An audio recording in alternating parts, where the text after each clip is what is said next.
Bom dia, Rogério. Fala para mim, a taxa Selic, aliás, ontem foi uma super quarta, né? Teve aí a taxa Selic no Brasil que baixou e também aí o juro nos Estados Unidos permaneceu aí 5 e alguma coisa. Isso significa o quê?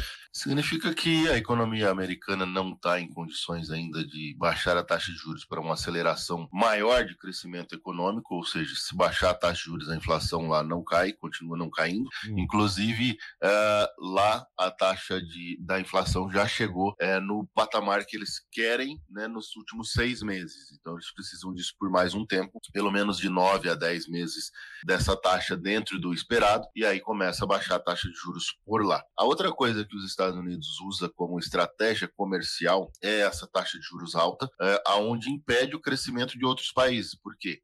Não fica interessante se outros países baixarem suas taxas de juros para o sistema de expansão de crescimento econômico, e com isso o investidor vai embora, se eles fizerem isso, e com isso os Estados Unidos conseguem segurar o crescimento econômico dos outros países enquanto ele continua se autodesenvolvendo, crescendo produtivamente e economicamente. Então é uma estratégia tanto econômica quanto política econômica por parte dos Estados Unidos manter essa taxa em 5,25%, 5,5%. Isso afeta de que maneira o Brasil? Porque aqui também teve baixa, né, na taxa Selic. Então, aqui nós tivemos baixa, por quê? Porque nós temos uma inflação que aqui estava em 10%, então tivemos que elevar a nossa taxa de juros para 13%, e aí precisamos baixar ela gradativamente à medida em que o governo está gastando muito. Se o governo gasta menos, se o governo não tivesse gastado os 200 e poucos lá que ele gastou ano passado, e tivesse um controle econômico de gastos dentro do que arrecada nos primeiros 2 meses de 2024, nós teríamos uma pressão menor sobre os preços. Porque nós teríamos menos dinheiro injetado na economia. E isso faria com que a taxa de juros caísse mais rápido, e aí a gente teria um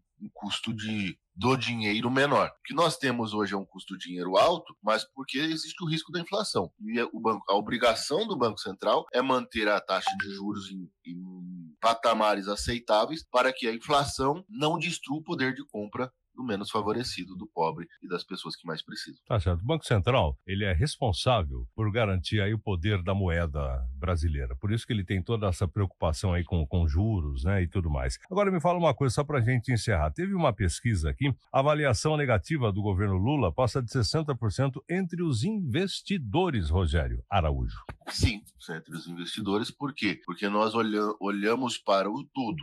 E nós vamos analisar o governo federal, o governo da República Federativa do Brasil, como uma empresa. Como é que ele está vendendo, quanto ele está conseguindo de dinheiro através de taxas e impostos, e como é que ele está gastando isso. E o governo federal está gastando muito mais do que se arrecada. Ou seja, é uma empresa que, se fosse uma empresa, vai falir, vai quebrar. E aí o governo vai trazer consequências para o resto das empresas como um todo, para os negócios como um todo, né? E a outra coisa que faz com que nós, investidores, nós que analisamos contabilidade, balanço, estrutura de governança, olhamos para o governo, nós vemos que não existe responsabilidade sobre o dinheiro. Quando você olha para uma empresa que não tem responsabilidade sobre o dinheiro, você sabe que isso é perigoso. A outra coisa que acontece é que o governo interfere nas empresas públicas e privadas. Se é público-privada, tem que ser uma gestão em conjunto e não um mandatário, né? E nas empresas que nem públicas têm participação. Vale, por exemplo. Ele começa a querer interferir em todas